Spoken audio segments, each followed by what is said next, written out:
I am not a native Californian, but I have lived in California since 1985. And I got to say, I love living here. I am not going to be one of those folks who leaves for Austin or Idaho or North Carolina, at least not yet. It's really interesting because as someone in business who associates with folks in the construction industry in business in California, there's a lot of frustration that we have around the regulations that were put in place with good intention and yet have become increasingly complex, and as a result of that have hindered the development and the building of homes and businesses and a variety of different structures that would really benefit people. And ultimately, that's the game that we're in, isn't it? We are not just in the game of making money, but we know that what we produce as contractors has a tremendous positive impact on people's lives. And that's why I'm happy today to welcome Richard Douglas to Construction Genius. He is the Southern California Division President of TrueMark Homes. And TrueMark has made a name for itself as an expert in navigating the processes that surround building projects in California. And so we begin our conversation today with, you could say, a critique of those processes, not a critique of the goals of the process. I know that I'm happy that the air quality in 2023 here in California is way better than the air quality in the 80s. So it's not the goal that's being critiqued, but it's the process towards the goal. And from that, we then pivot into a conversation around why construction is such a great industry and how we can craft a message that will attract the variety of people that we need that have creative, technical, engineering, sales, and even political talents so that we can build those teams together that will enable us to take our companies where we want them to go. And then finally, we have a conversation around leadership. Richard has been in a variety of different leadership roles over the years, and he comes from the perspective that a leader is very much a coach. And we talk about some of those fundamental aspects of coaching individuals to perform at the highest possible levels and how we can take those perspectives, enact them in our companies, and develop better people. So it's a wide-ranging discussion, but I think it's one that you'll find very enjoyable. Reach out to Richard on his website, truemarkco.com, and feel free to give the show a rating or a review wherever you get your podcasts, and enjoy my conversation here with Richard. This is Eric Anderton, and you're listening to Construction Genius, a leadership masterclass. Thomas Edison said that genius is 1% inspiration and 99% perspiration. If you're a construction leader, you know all about the perspiration, and this show is all about the 1% inspiration that you can add to your hard work to help you to improve your leadership. Richard, welcome to Construction Genius. Great to be here, Eric. Thanks for asking me to join you. It's a pleasure. You've been in the industry for a very long time, and I'd like to ask you, what is the biggest change you've seen in the construction industry over the last 40 years of your experience? Sure. I think the biggest change is, interestingly, is not really how we build things. It's all the regulations that affect the way we build things and the time it takes to build them and what it takes to bring a particular product to market is 90% regulation and only 10% construction. What is the wisdom in those regulations from your perspective, and then the unwisdom? Well, I think the wisdom was born of very legitimate needs to address huge environmental issues. If you go back 30, 40 years, the air quality, if you went to parts of Inland Empire, you couldn't breathe. The air quality was horrible. We dumped crap into the oceans. Basically, things ran roughshod. I don't think there's any question that anyone with a sane mind would say we need to do things to aid our environment and stop the impacts we're creating. And I think we've made huge success that way a lot of it based on technology, just the way things go together, and obviously wisdom and all that. So it was born of a good cause. But today we've layered and layered and layered and layered upon that to where now we have a massive shortage of housing, especially, and housing for not just, people have called affordable housing, but housing for some of the mainstream of our society, nurses, police officers, the rank and file people can't afford to live here. So we have to look at regulation, not that we would give anything back in terms of, we're not going to obviously degrade the water, degrade the air, things like that, but there has to be a little bit more flexibility and understanding of the environmental conditions today are more social and personal in the sense of just what it takes for people to live and thrive. It's interesting because we're speaking specifically of California here. I saw a picture recently of Huntington Beach. I think it was in the 1930s or something like that. And you had these oil derricks lined up on Huntington Beach. And are you in Newport Beach? Our office is in Newport Beach, yeah. I know exactly what you're talking about. Exactly, yeah. Yeah, it's interesting, isn't it? And so I wholeheartedly agree that much of the progress that we've made is tremendously beneficial. And yet it seems like with anything, it becomes excessive. And you have a background in political science. That's your academic background. From your perspective, how can we begin to make incremental changes in how the regulations are structured? Some of the more burdensome regulations can be modified, and we can actually address some of the housing issues that we are facing in California at the moment. Right. That's a very complex question. I'll attempt to answer it. Let me go back a half a step. I think that'll help provide some perspective to my comments. And we said, and I've been here a long time, and you mentioned Huntington Beach and the oil derricks. So I was born and raised in Southern California. I was born and raised in San Clemente, California. When I was growing up, and still is today, one of the most bucolic places imaginable. Extremely fortunate to live. It's on the ocean. It's got great beaches. It's just it's a wonderful lifestyle. And when I grew up, it was rural. So to drive to Huntington Beach and see the oil derricks was just commonplace. And California, Southern California, was basically oil, pastures, real estate. But the environment then was so pristine in San Clemente, California. I would get off school, go down to where now Dana Point Harbor is. There was no harbor then. We'd pull abalone off the rocks. I'd go hunting after school in the backcountry for dove and quail. So it was like the country. When I say I'm an environmentalist, I'm an environmentalist. I can't imagine that I would ever do anything that would promote pollution of water or degradation of the environment and plants and animals and things like that. I think that, all those oil fields that have been cleaned up, and they still extract oil. And oil was never a pollutant. It's a natural hydrocarbon. The chemicals that went to create the extraction of oil are harmful and toxic, and those need to be regulated. So my point in all that is I come from a point of view that is not just like regulation is bad no matter what. Regulation absolutely had its place. And I think it's made huge improvements to the environment. But the thing that is brutal today, is the fact that key people that form the backbone of our society can't afford to live here. And so, again, nurses, police officers, teachers, my kids, healthcare for elderly people. And so we need to redefine, I guess that's part of the social, cultural, and mental health environment that is now much more under assault than the original physical environment. Not that we should give those physical things up, but I think we just need to kind of rebalance the deck. Because the other part of your question is, I think in California, we use the term NIMBYs, not my backyard, or anti-growth. And every one of us, including me, is like that. So there's a mental, I'm in the business, I build homes, and sometimes those homes go in people's backyards and people don't like that. And if it was me, I wouldn't like it either. It's always an attempt to kind of overcome those natural obstacles. But I think the only way we can do that is with a recognition that these other things that are so critical, that our social infrastructures is breaking down because of the barriers of housing. And that just redefines, I think, the narrative has actually been eclipsed by, I'll call them false hopes. Somehow the state, by its regulation, is going to force and mandate housing down the throats of local government, I think is short-sighted, and it's not going to be productive. Let's just imagine for a moment that you're up in Napa at the French Laundry restaurant, and you were with Governor Newsom, and you had an opportunity maybe to get with him and some of the folks that in the industry. I know that you're involved in a variety of different industry associations.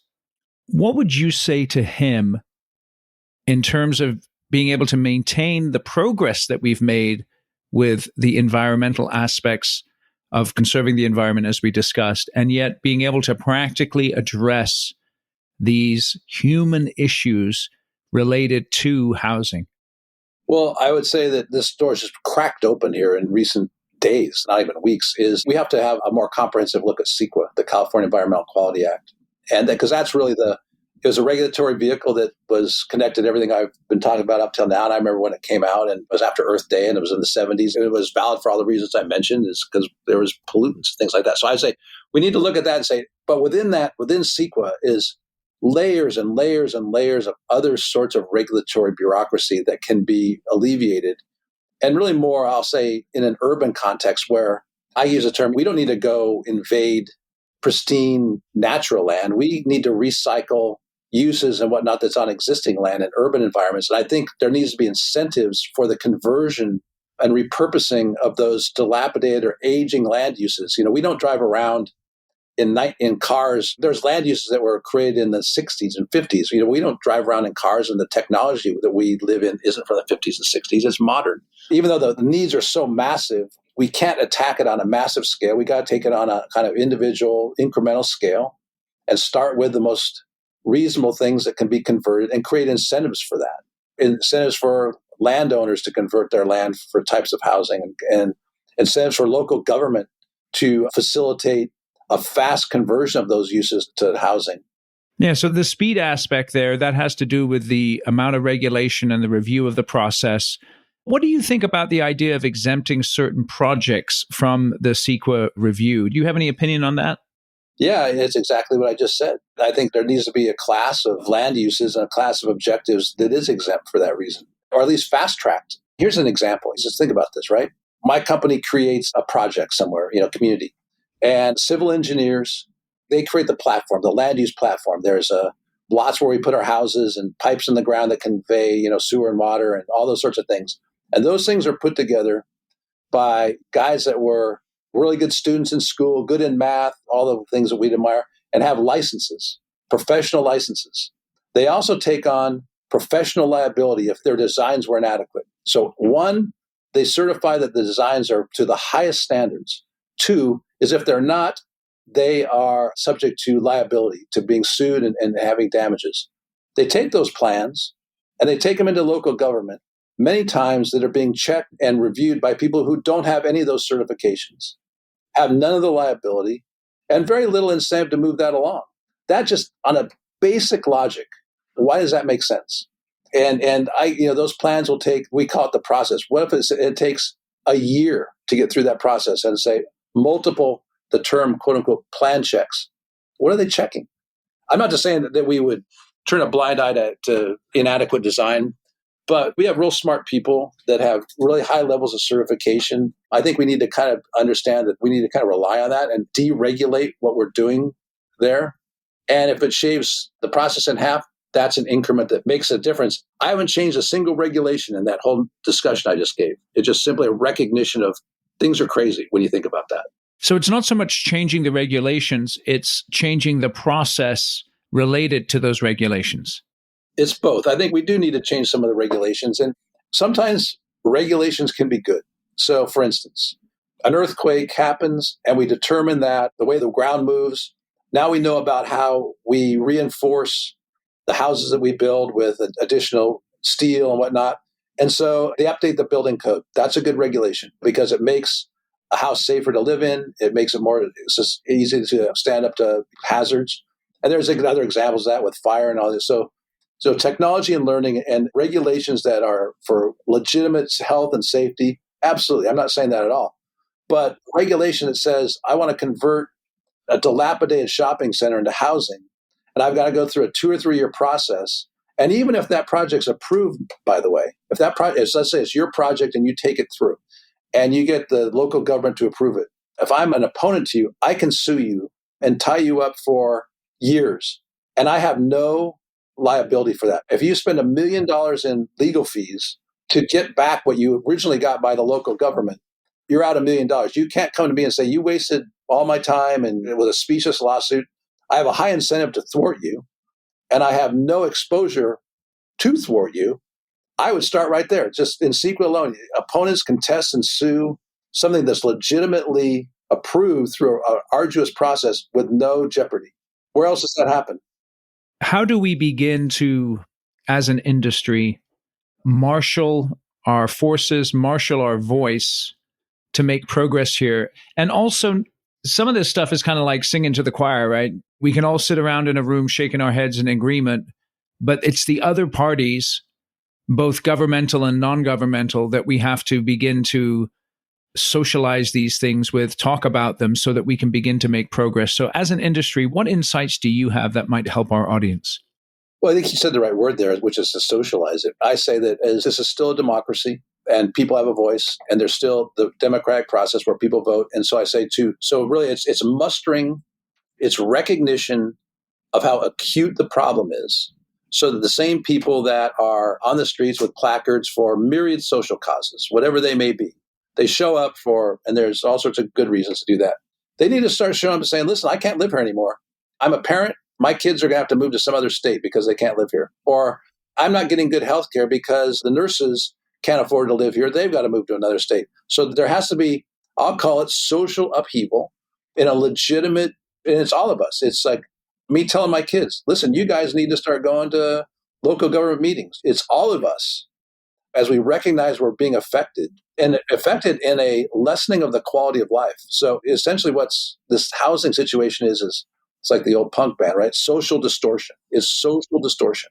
You got to battle social distortion by getting out there. You got to rise up. Think of all the other causes people rise up for. It's like, well, those are important, but not being able to live here and get good health care and get a good education, have someone seeing your family, I think that's worth going and marching around.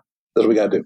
So it's interesting because what we have to be able to create is a narrative that isn't centered around, I'm a builder and I want to build because I want to make money. And I think it's fundamental for us as an industry to always keep in mind that, yes, we do make money when we build projects on time and for the right people and all that kind of good stuff. But we are having such a tremendous positive impact on our society through what we do. And we have to really sit in that and own it and be able to articulate it to the other parties involved in this discussion. That's exactly right. And because people, they need to have a place to live to provide essential services and socially harmonious things for all of us. Again, I just go back to the core of society. We're not talking ultra wealthy or unfortunately, the people that live on the streets and things like that. This is rank and file every day. My rent costs so much. I make so much. Food is so much. And you know what? I can't make it here anymore. There's not some universal solution. I think that the government says these cities are going to have to create tens of thousands of more houses and things like that. You can't do that without going back to CEQA. I think we have to start in ways that are a little more basic and fundamental. Hopefully that then, again, conversion of defunct land uses, right? Just the way we go to retail. We don't live in commercial retail the way we did 30, 40 years ago. There needs to be incentives to fast track those things through to convert to housing so that these people that would otherwise move away don't have to move away.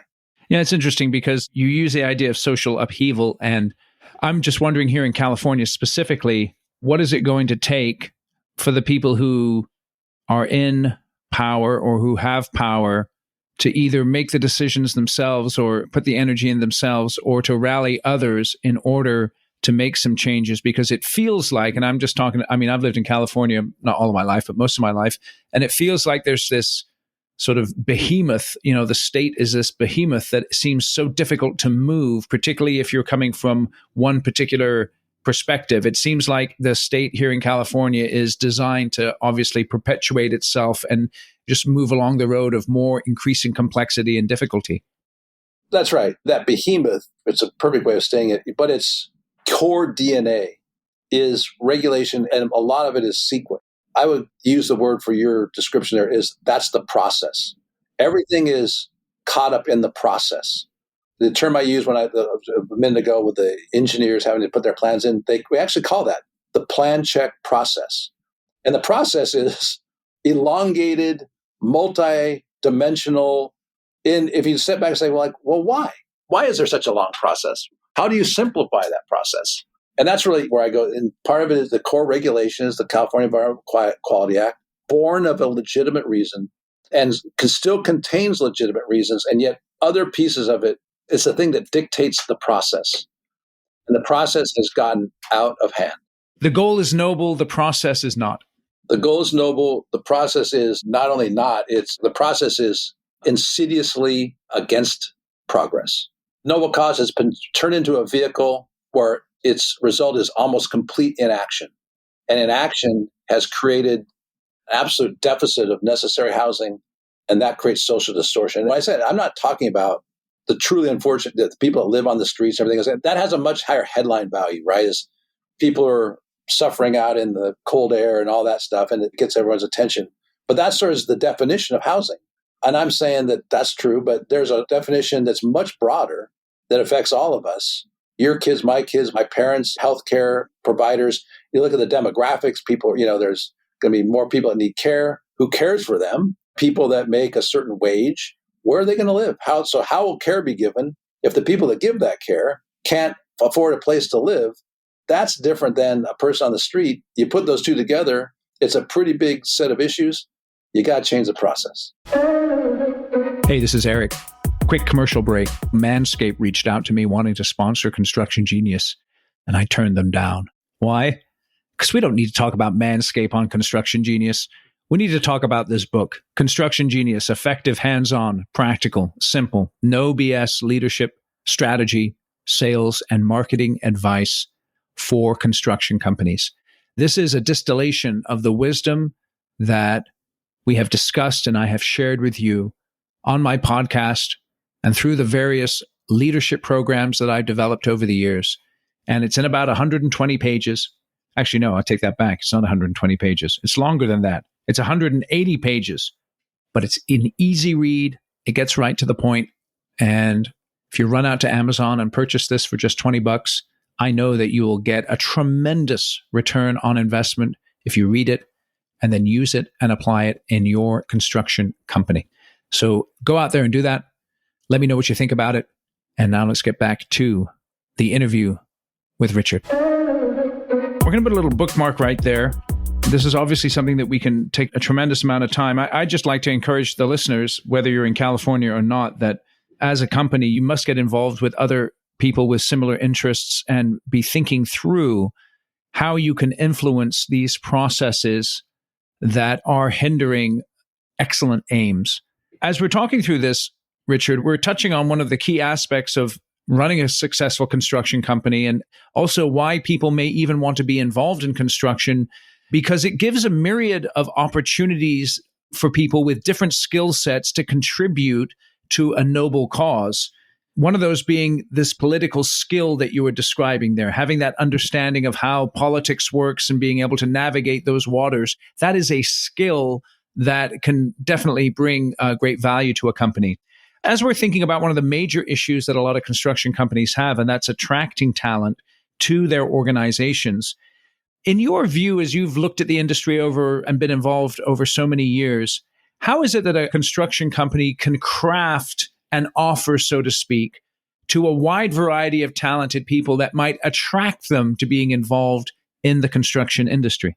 Yeah, great. That's something that's very near and dear to my heart. So it goes like this, is that here we are in 21st century America, where a lot of the things that we buy and our consumer goods are made somewhere else.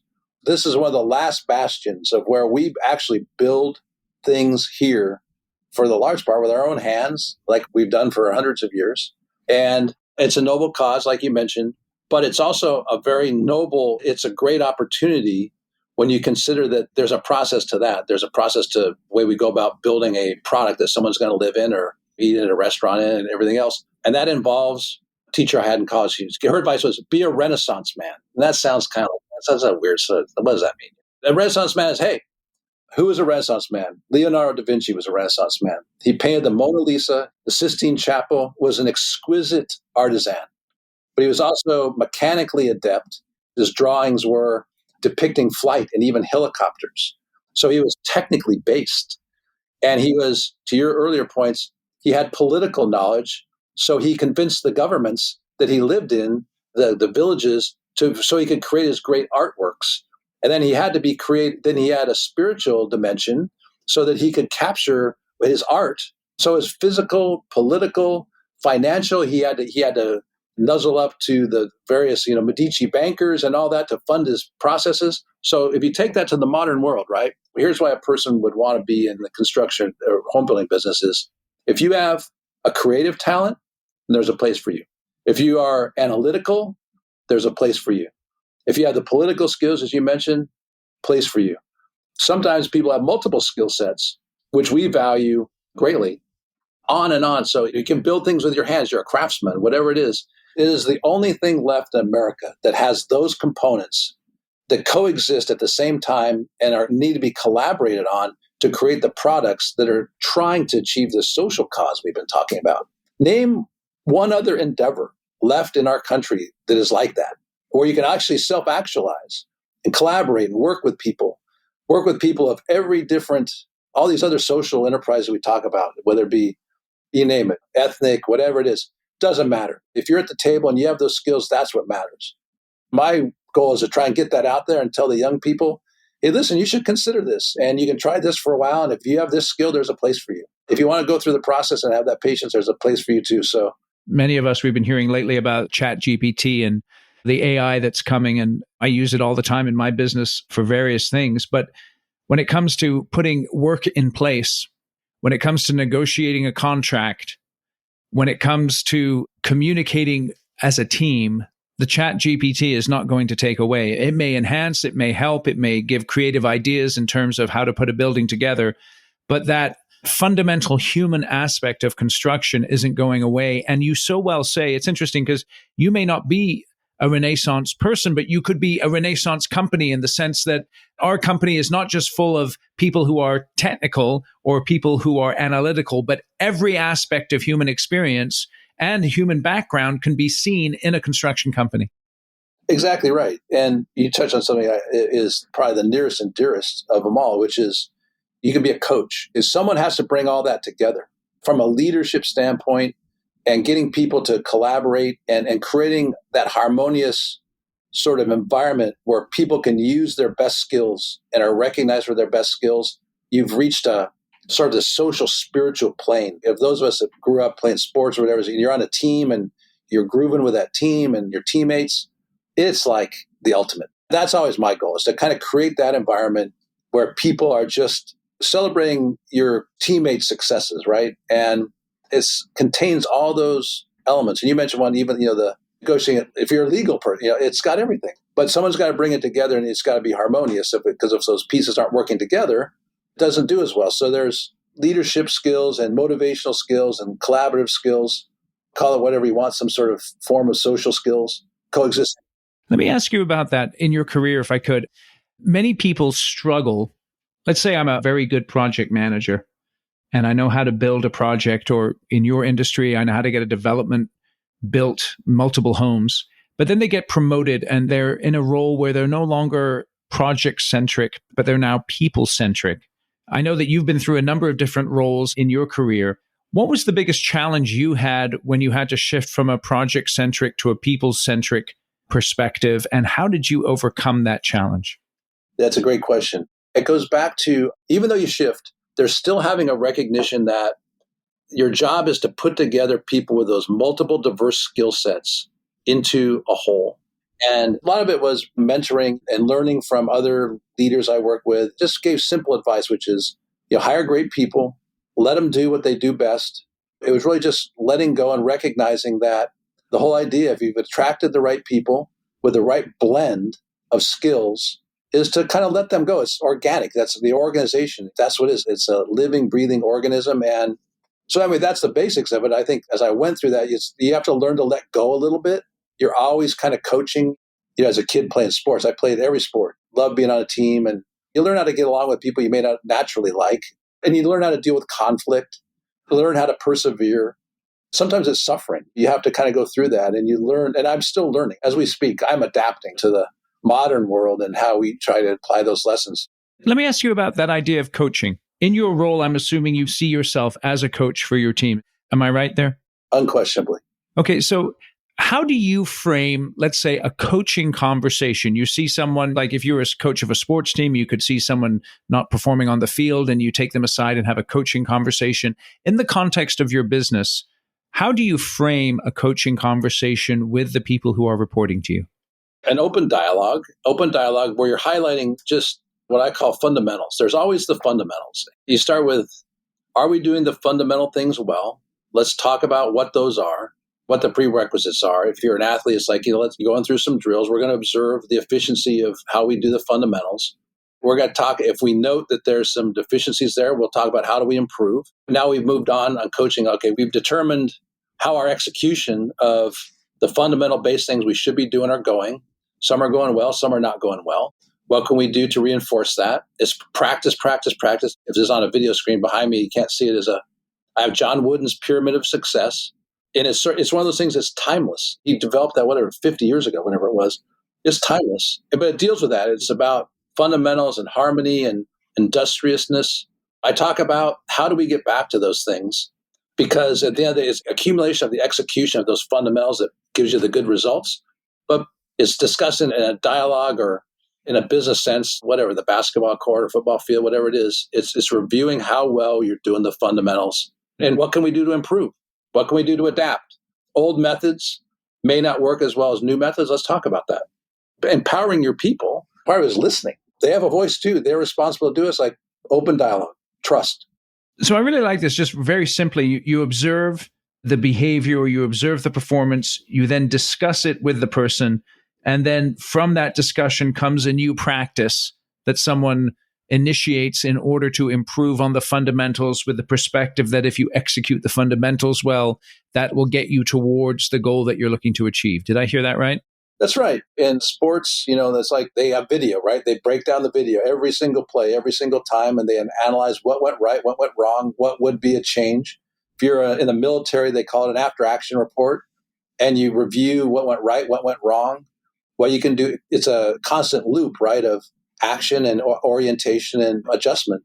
But it's done in the context of it's collaborative, and part of it is creating an environment where it's not criticism and a negative criticism. It's all for what can we do to get better? Understand there's going to be mistakes made, and open and trust. So your subordinates have to trust that you're not there trying to drive them into the ground, and you trust that they are communicating and being honest with you in terms of what they think is going on. So tell us a little bit more about your company, what you do, and how people can reach you. Yeah, so TrueMark Companies. The reason we call it companies is every now and then we still have like a commercial arm that we've used or a non-residential, but we're mostly a residential developer and home builders. To be a home builder, you got to develop real estate. If you're a developer, you don't necessarily build homes. We do both. And so I head up our division in Southern California. We have a division in Northern California, which is headed by a different fellow, and one in Colorado. Basically in all the divisions, but in Southern California, we build a wide variety of homes, which you have to because there's a wide variety of homes in extreme, very, very high-end homes and very, very affordable homes and all that. So we do a lot of urban products. Our degree of difficulty at TrueMark is among the highest in the industries. And I've worked for big public builders and big divisions, and now we compete with them. So we don't necessarily operate at the scale of the really big builders, but we operate in the same venues and with the same products as they do. And then I think another core DNA, going back to our discussion today, is we do, which a lot of other builders and developers don't do, we'll wade into that entitlement process, the process of dealing with regulations and CEQA. So I'm speaking from the standpoint of here's what we go through when we kind of go to battle. It's not theoretical. So, and we do a lot of that work, which is a little unusual. There's 20, 25 builders in our marketplace. Only a handful of them really do the hardcore entitlement stuff, and we do. So that's a lot to do with our founders. Their DNA came from that. So they're very tolerant of that. And then 3 years ago, majority of our company was purchased by Daiwa House, which is the biggest home builder in Japan. And so that they're very supportive of our operating profile. They've introduced maybe in the next stage, going back to why you'd want to work in this business, is the next generation really has an opportunity. And this is where Daiwa House comes in. In Japan, they have much more manufactured means of doing housing. We want to get there. Our industry in TrueMark is kind of on the front edge of, I think, what's going to be that next generation and style of home building. Because what we do now is the houses we build today are not that much different than they were 100 years ago. We have skip saws and things like that. They get all the reinforcing I talked about from earthquakes, but we're still kind of banging sticks together out in the field, and we got to modernize that. Different tangent there. Didn't mean to go there, but that's TrueMark. So again, you're down in Southern California, Santa Monica area. I'm down in SoCal. I know I'm going to be going down there. Actually, I'm going down there next week to take my daughter to the Getty. What is the one restaurant in Santa Monica I've got to hit if I'm in that area? I know that's a tough question. I'm in Newport Beach. Newport Beach, excuse me. Yeah, go ahead. Give me Newport Beach. My VP of Sales and Marketing worked for a long time in Santa Monica. She had an office in Santa Monica, and I will get that from her and I will email it to you. That sounds great. All right, Richard. Well, I really appreciate you getting on the show with us here today at Construction Genius, and thank you for your time. It's a pleasure and honor to be asked. Thank you for having me. Thank you for listening today to Construction Genius. I have a quick favor before you bounce away. Please give the show a rating or a review wherever you get your podcasts. The reason why is because when you do that, the podcast is seen across the interwebs. And so it is really important that those reviews and those ratings occur. I'm looking on my Apple Podcast review right now, and we have 134 ratings for Construction Genius, 4.8 out of 5 stars, which is absolutely terrific. And so I really appreciate all of those folks who have reviewed the show. Looks like we got one here today, and I'll read it to you. Great show on the how to achieve high performance in your construction company. Great show with advice that is pertinent to any company, not just construction. And then another one here, timely topic with good insight into how we should be moving forward as a country if we're to stay relevant. I'm always impressed with the quality of the interviews on this site. Intelligent, probing, but never confrontational. Such a refreshing change. That's a pretty good review right there. Anyway, how about you? If you haven't reviewed the show yet, wherever you get your podcasts, please run out there, give it a 4, 5, 3-star review, whatever the case is, whatever you think we've earned. Give us that review. Give us that rating. I really appreciate it. Thank you for listening. We'll catch you on the next episode.